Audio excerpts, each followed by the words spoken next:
And let me do a quick, I'm not going to get into the intros because I've asked each of our panelists to introduce themselves and tell us something about themselves, their relationship with TrialNet, or maybe not with TrialNet. So Laura Dunn on the far side. We had a low budget. We have one mic for all four of you. And Laura, I've known for a long time, and she is just an awesome person with type 1. I'm just going to let you tell them about your story. Okay. Is it on? Okay, good. So I was diagnosed with type 1 diabetes when I was 4 years old, and have worked and participated in diabetes activities for the majority of my life. Did diabetes camps, worked at Dexcom for a long time, participated with Team Novo Nordisk, and still run to this day. So my husband has diabetes as well, so my life is very diabetes focused. And almost 3 years ago, we had our son Mason. And so we, and I'm sure we'll get into the details of this more. There he is. With both of us having type 1 diabetes and my grandfather as well, we were wondering whether or not we would enroll. And we'll go into the details of that in a bit. Well, I had a quick question, Sure. You guys met how'd you guys meet? Oh, so I've been in research for the majority of my career, and I was doing a clinical trial for insulin pumps and was trying to recruit Dave to be part of the study, but he wanted to take me on a date instead. And the rest is history. Okay, thank you. All right, Laura Barba.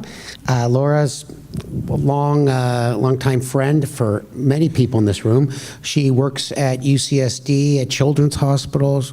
Obviously, she has type 1. And tell us a little about yourself, Laura. Yeah.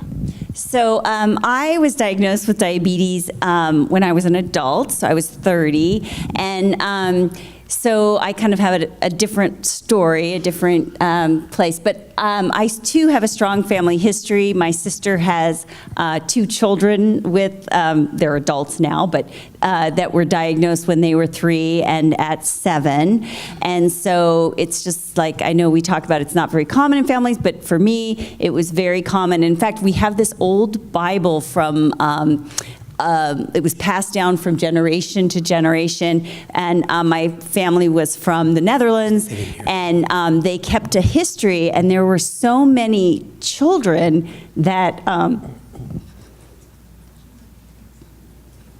sorry, gosh, that's so weird, that passed from wasting. And this was, my grandmother's was born in the 1900, and so this was a Bible from back, and you could see all these children dying of wasting. So, who knows, but that could have been type 1 diabetes that was also in our family that we just didn't know.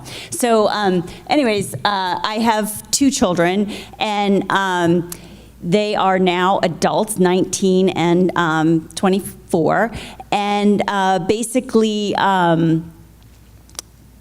I had a really hard, I work at Children's Hospital even early on, and I had a hard time deciding what I was going to do with them when they were very young, and so I basically held off and tested them when they were a little older, and so that'll be part of my story in telling. Thanks. Mike, most people heard you this morning, but say something about your family and your kid. Yeah, so, thanks, Laura, for this hypo snack. I appreciate that. Mom, I always have snacks. Yeah, thank God.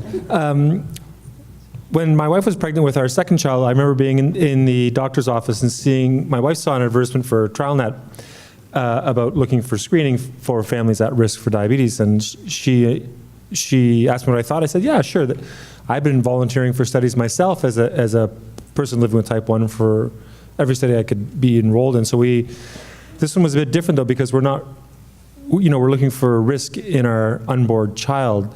But anyway, we had the chat and decided that we would volunteer to, when your child is born, they took a cord blood sample. So this is a lot happening at the time of your child's birth, but they are sampling cord blood for genetic risk.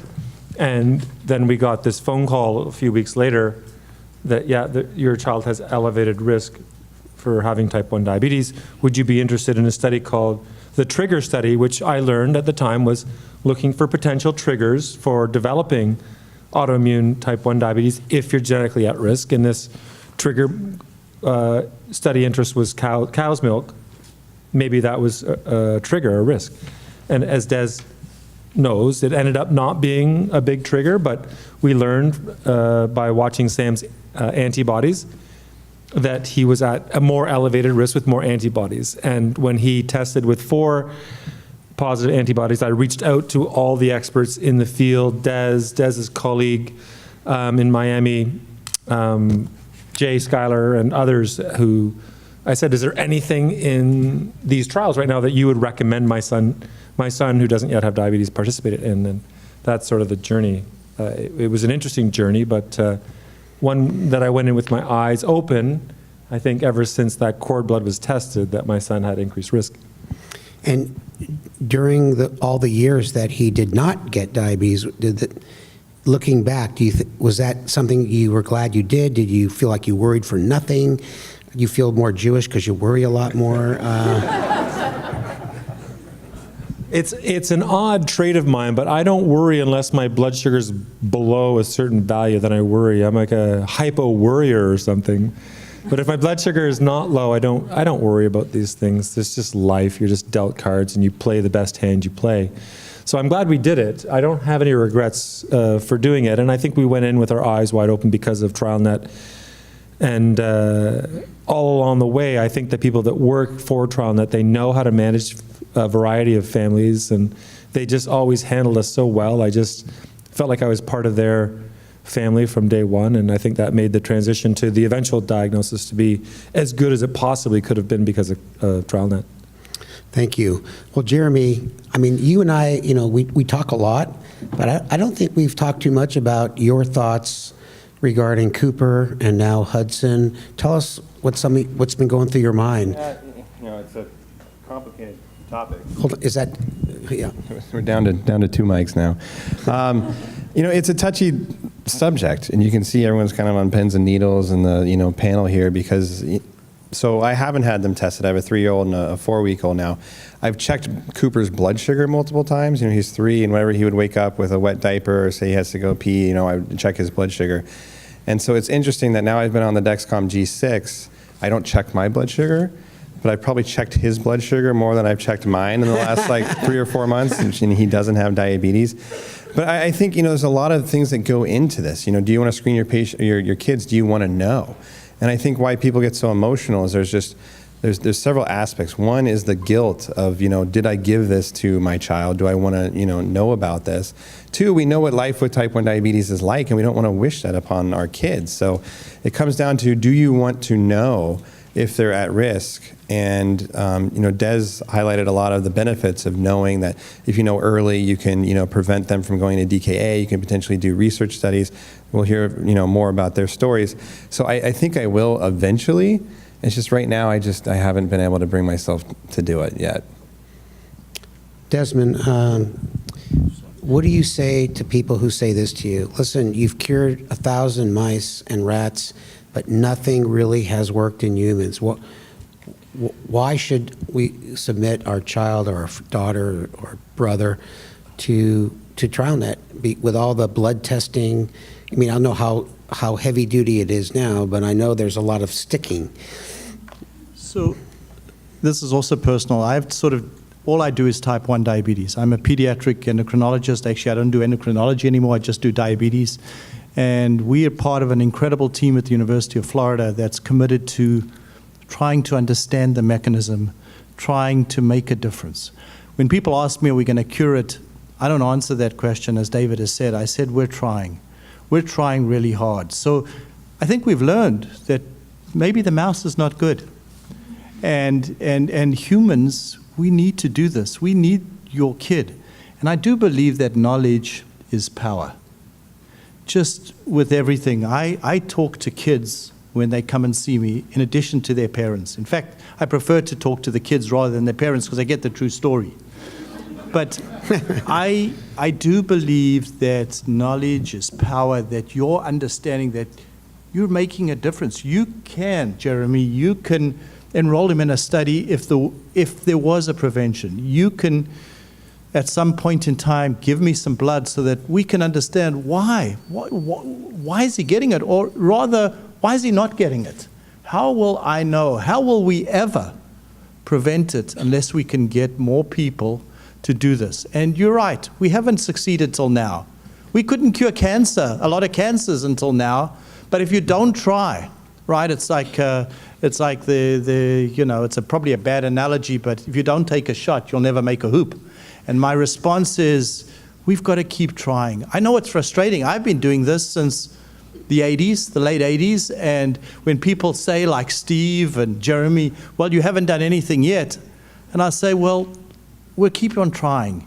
And only by enrolling, by understanding the mechanism. We're doing studies from birth, really from soup to nuts, to people who've passed away with diabetes, and trying to get the pancreas to understand it. But we need to prevent it, and we need to cure it. And that's why my plea is involvement. And however you can become involved. I think we were talking beforehand, Laura, about, well, we can't do an OGTT and we don't want to subject. And I agree with that. So do what we can, whatever we can to advance the field so that when I see patients in the clinic, which I do, I always tell them we're hopeful, right? I can't tell you it's going to be tomorrow. I can't tell you there, but I can tell you that we're doing our best to try and make a difference. And we need more people to get involved. And I think it's just Steve's question, Jeremy's question is, I want you to know, and I want you to know that we're trying. And I think that's all that I can promise you. And we have a huge team. I think, we're one of probably the biggest JDRF recipients. We're very involved with the NIH. We're doing all those kinds of efforts and more. And we want patients to be involved. And it's a whole approach to getting involved with all these. So that's my long Desmond, short answer. I'm supportive. I'm just saying other people say that. So Okay, Steve, well, Laura, tell us. Steve, we haven't gotten your story yet. And then. Hey, who said I'm involved in this? You know what? I had my kids tested, and against their will. And I think it was the blood drawer's first day on the job. So I can't even tell you. But I did get it. It was through TrialNet, and they tested negative. And as I understand it, you really need to retest after 3-4 years. They were tested when they were like maybe 5 and 9. And I haven't been able to drag them back yet. But they know a lot about diabetes, but we just tested once. How often should they be tested? Answer that quickly. So firstly, I would say is, ask the question. You want a competent phlebotomist. We do everything in a CRC where the people have been incredibly successful, and we've got the authorities who know how to do everything on newborns, through adults. But you want that experience to be positive.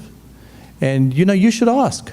Have you had experience? Have you done these kinds of things? Because it's what Steve said. If you have a bad experience with any blood draw, even for a clinic, right? You don't want to have blood taken. And I've got patients who need to have their blood drawn just to check their thyroid, to check for celiac disease, to check for lipids and those things. And if they've had a bad experience, they don't want to have it done. So right now, again, find out. And if you're under the age of 18, you should be checked every year or two. Oh, that often, year or two. Yeah. So Des, can you say one more time, maybe people have friends or relatives that are in Nebraska somewhere. What's the easiest way for them quickly to get screened? Just look up TrialNet, and they will give you an informed consent, and they will give you we will send a kit to you. You can certainly even get in touch with me directly, but otherwise go to the TrialNet website. You'll request a kit. You obviously have to sign permission, and then you can go and have it done. We will arrange to have it done at a doctor's office or wherever it is. We even pay for that. And if, in fact, there is an issue with not getting enough blood, we'll get it on a finger prick or we'll get it on a drop of blood. It's not as good. We may need to confirm it, but at least we'll have had done the test. You know how they rate, Uber drivers rate you and they get rated? We should have a rating for phlebotomists, how good they draw blood. You walk up, you hold your phone up, they're 4.95. Well, you know, we didn't hear the rest of Laura's story, so I want to. No, I was just going to say real quick, You got your here time, in go for San it. Diego, no, it's okay. Here in San Diego, it's done at Rady Children's, and so they are specialists in blood draw of children. So if you're here in San Diego, since a lot of people are here from San Diego, there's TrialNet right here at Children's Hospital. Just call Rady Children's Endocrinology, and if you see me, I can give you the number. And yeah, go ahead. Yeah. Yeah, they're wonderful, and I think they said my son Mason was the youngest they had done. It was hard, but they handled it amazingly. It's 8675309. While you got the mic, Laura, tell us a little bit about your consideration, your hubby, and you know, two people with type 1 getting married and having a kid. That has to be a lot of thought went into that. I mean, yes, and I think yes and no, right? Like, we knew we wanted to have a child. We knew that, you know, we were going to try to do it ourselves rather than adopt. That was never really part of the conversation. And being in research, I immediately looked up TrialNet, like, this is the thing to do. I'm going to enroll my son. Okay, I have to wait till he's 1 year. And then the year mark turned around, and I was like, okay, I'm going to wait. Not ready yet. And so he turned 2, and I'm like, all right, Laura, put on your big girl pants. We're doing this now because let's just check the box that I did the research thing, enrolled my son in TrialNet, and, you know, we'll go on our way. So we had the appointment. Blood draw was scary for him, but I mean, we got it done, and we left, and it was okay, and, you know, we kind of went on our way. And then about 4 weeks later, I get a phone call from the Rady Children's doctor himself, a message that says, "Hi, Mrs. Dunn. I'm calling you from my vacation. I don't have good cell service, but I have your son's TrialNet results. I'll be in touch when I can." Oh, no. That did not happen. It totally happened. I got so many apologies. I mean, I went into a panic. I was crying. I think I called my best friend, who's a nurse with diabetes, like, my son has type 1 diabetes. Oh my God, why would this doctor call me on his vacation without cell reception? I can't get in touch with him. What am I going to do? So I call Rady's frantically, like, what are the results? You guys have to tell me. Totally freaked out. Expecting to, like, go to the hospital that weekend with the diagnosis, and my 2-year-old has type 1 diabetes. Like, what are we doing? And turns out he just tested, I think he tested positive for 4 or 3 of the antibodies at that time, which is not a good diagnosis. It means eventually he will have type 1 diabetes, and that was a really hard pill to swallow. But at least we weren't going to the hospital that weekend to find out, how am I going to deliver insulin to a 2-year-old? And I think then it hit me, like, the decision that I made, right? Like, I don't think I put a lot of thought into I just never thought that we'd know that soon that eventually he would have type 1 diabetes. And I don't even think I did enough research into TrialNet to know that that was one of the results, that he could eventually have it and I would know. I just knew TrialNet's a good thing to do, and I'm in research, and, you know, I'm going to do it. So yeah, Jeremy and I went for a beer. I called Steve. We tried to figure out, what can we do? Can I prevent this? And my whole mama bear, you know, came out in those couple of weeks, processing the news of, you know, and going through all the emotions of, what study can we do? Like, I worked at Dexcom at the time, so I have all these resources, and, like, if there's anyone who's going to be able to stop this, it's me. And then to come to find out that he's too young for any of the trials because he was 2, and even the ones that he could have done were really intense, and probably, you know, mixed feelings of whether or not you do them at that point. It was really tough to feel so helpless that I couldn't prevent that, because as a mother, you want to protect your child, and the guilt of, I gave this to him, this is our fault, and not just me, you know, like, Dave and I are both part of this, 50%. But yeah, it was tough. So, but, you know, now I think it's weird, like, I don't think about it a lot, and we just kind of go with it, and he doesn't have diabetes yet, and And in one way, it kind of makes me feel less crazy for wanting to test him all the time, because now I have a reason. And if he, goes to the bathroom a lot and I want to slap a sensor on him and just check him for a week, like, I feel that I have a reason to, rather than just what if and, not knowing. So I think... So what do you do now? Because I know you're using like a Libre on him. every Yeah, once we in did while. a Libre for a while. We haven't put one on him in a long time. We had our second TrialNet appointment, and we just go in for a blood draw. They check his antibodies again, and we get an A1C. His A1C was fine. So I try to back off and let him be a kid. We definitely, we don't give him a lot of juice and a lot of super sweet things, but I don't know, I have mixed feelings about being mindful of that too. Like, he's a kid. I want to let him be a kid and let him be without having to worry about diabetes for as long as we can. So are you glad you did it? Now I think I've accepted it. At the beginning, I was totally freaked out. Yeah. You cry a lot? You cry a lot? Oh, I did. I thought I was going to cry today, and I did. I haven't yet. I still might. I teared up when he came in the room, and I was like, oh, no. Well, Mike and Laura, I don't know, I saw Laura, you're shaking your head a lot. I'm sure that stirred up a lot of thoughts. You guys, please, go ahead. Oh, yeah. No, I was, like I said, my kids are adults now, but when they were little, I did exactly what Jeremy did. And this was, 20 years ago. Anytime they wet the bed, I pulled out my meter and they got tested. And they kind of knew, these are two boys, when they were little. So they kind of knew if they wet the bed. They knew not to wet their bed. Yeah, that's so they for sure. did. They were not bedwetters. These kids were potty trained at 4 months. So. But, like I said, it was like I have a lot of family members. So my kids were like the last to get tested in our family. Like all the nieces and nephews got tested, and at this diabetes camp here in San Diego, they can do it right at the camp. So they would just do it every summer at the camp, and it was kind of all the cousins did it and all that. And actually way back when, I remember, because we lived in Gainesville for about 5 years, and my nephew came home, or, was at the camp. He goes, I heard my blood is being sent to Gainesville, Florida. And it was just kind of, it was kind of cool because we lived at UF and it was pretty fun. But anyways, so yeah, I think it's a tough decision, and I held off for a long time, and then, it's How old were they, Laura? how old were they? When you got them screened? So probably 10 and 13. So did the 13-year-old get it? What So- was being done?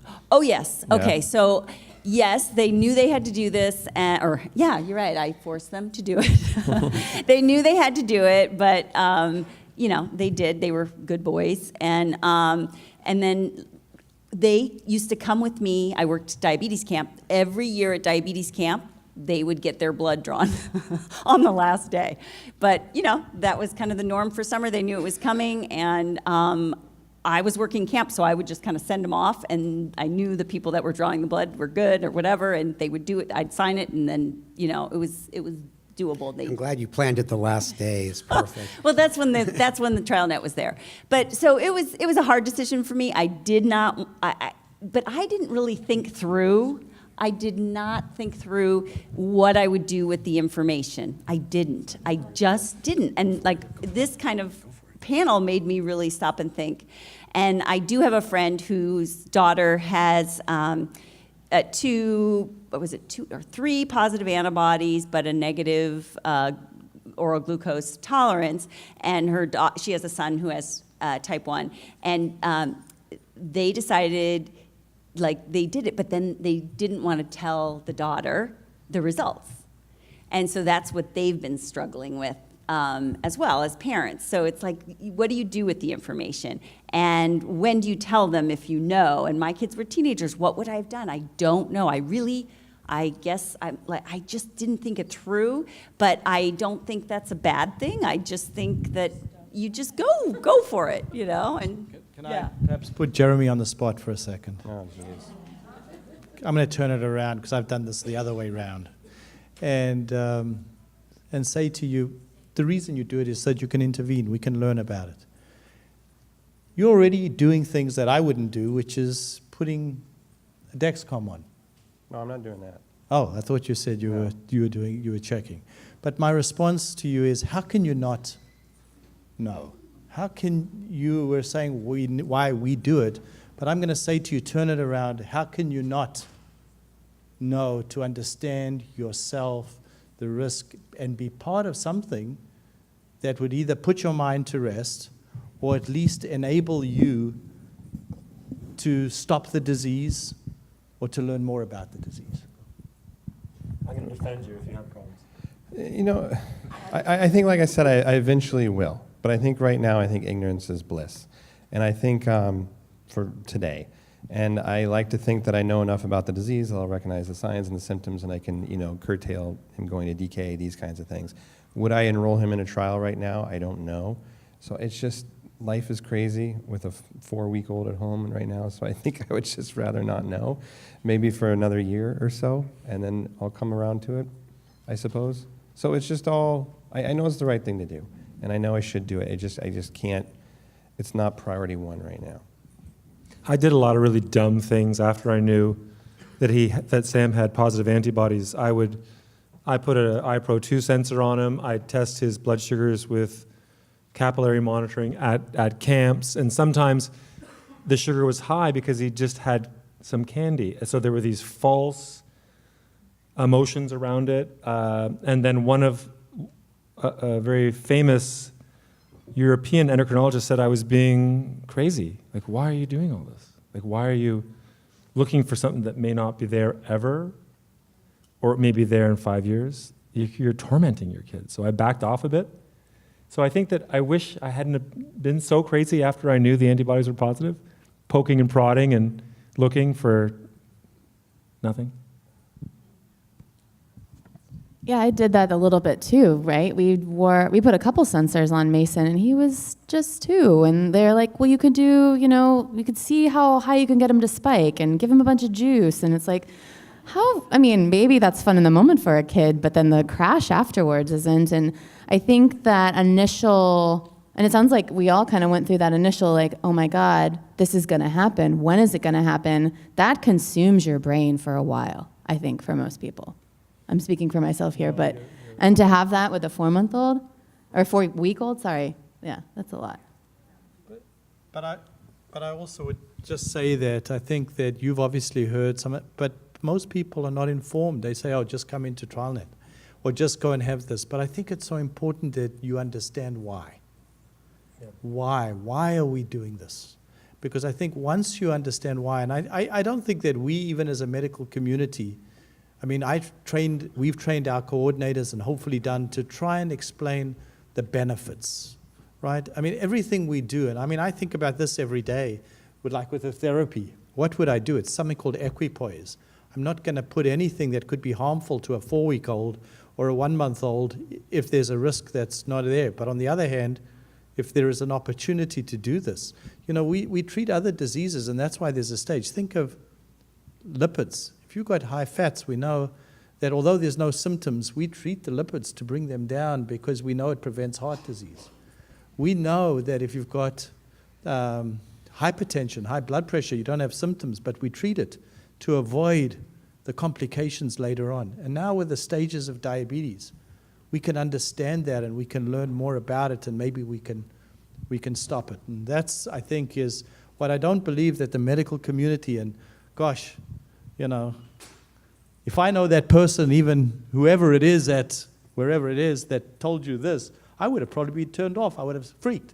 I would have freaked out. This is gentle, this is understanding why, how, and I think that's comforting, and I think that's very important as to how. Well, I will say this one more thing, that I do believe that prevention is the key to type 1 diabetes. For us to really make important strides, we need to prevent the disease entirely.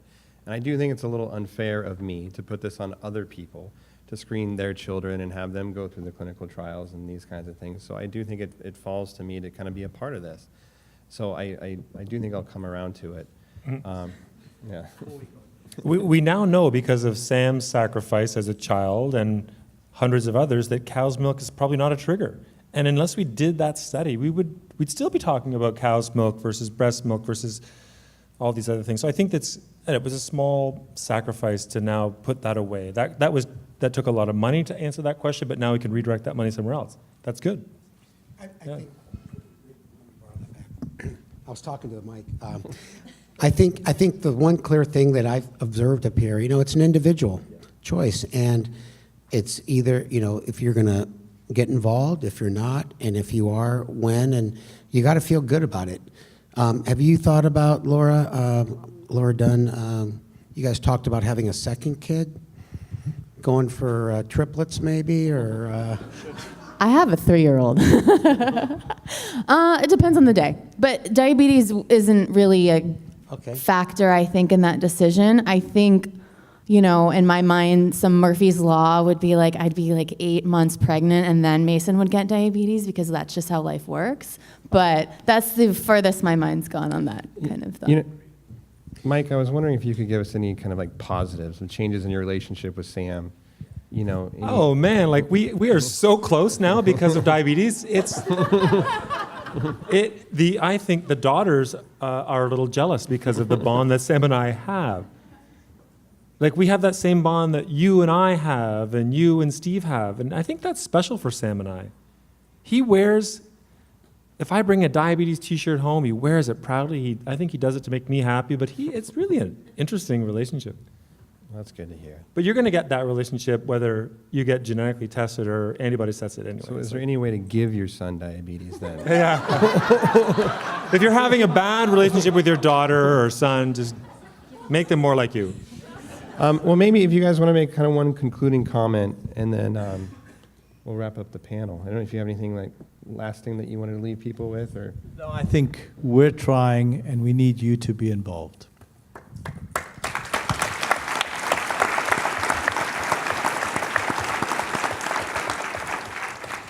All right, guys. Well, you're in for a treat because I got to get set up, but then I'm going to sing you guys a little diabetes song to kind of wrap up the evening. So I got to push the table back and get some mics set up. But give the panel, please, a round of applause. Yeah.